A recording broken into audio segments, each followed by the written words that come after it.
क्षणभंगूर आयुष्य. विमान धावपट्टीवर सरकत होतं.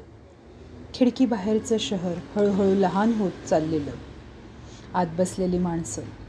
कुणी पहिल्यांदाच विमान प्रवास करत होतं, कुणी रोजचं. पण प्रत्येकाच्या मनात एक समान भावना होती. पोचल्यावर फोन करतो, वाट पाहू नकोस. कुणी आईला टेक्स्ट केला, कुणी पत्नीला शेवटचा फोटो पाठवला, कुणी ऑफिसच्या ग्रुपवर टेक ऑफ असा मेसेज टाकला आणि कुणीतरी मनातल्या मनात एक प्रार्थना केली, सगळं नीट होऊ दे. पण त्या क्षणात काळाने आपली योजना आखली होती. एक मोठा आवाज, आगीचे ज्वाळा आणि एका क्षणात सगळं संपलं. पिशव्या, पासपोर्ट, मोबाईल, घड्याळं सगळं जागेवर होतं.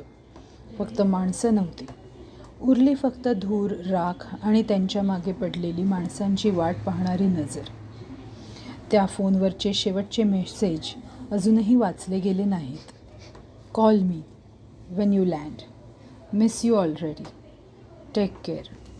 कुठे रडणारी आई होती, कुठे गोंधळलेली मुलं, कुठे फोन कट झाल्यावर अजूनही हॅलो हॅलो म्हणणारा आवाज. कोणीच ठरवत नाही की शेवटचा टेक्स्ट कोणता असेल, शेवटची मिठी कोणती असेल, शेवटचा शब्द कोणता असेल. आज जे गेले त्यांच्या हसण्याच्या प्रतिध्वनी अजूनही कुणाच्या आठवणीत जिवंत आहेत. त्यांनी मागे ठेवलेली स्वप्न, आवाज, माणुसकी हे सगळं आपल्याला एकच गोष्ट सांगतं. आयुष्य क्षणभंगूर आहे. त्यामुळे प्रत्येक क्षण जगा, प्रेमाने, माफ करत आणि अगदी मनापासून.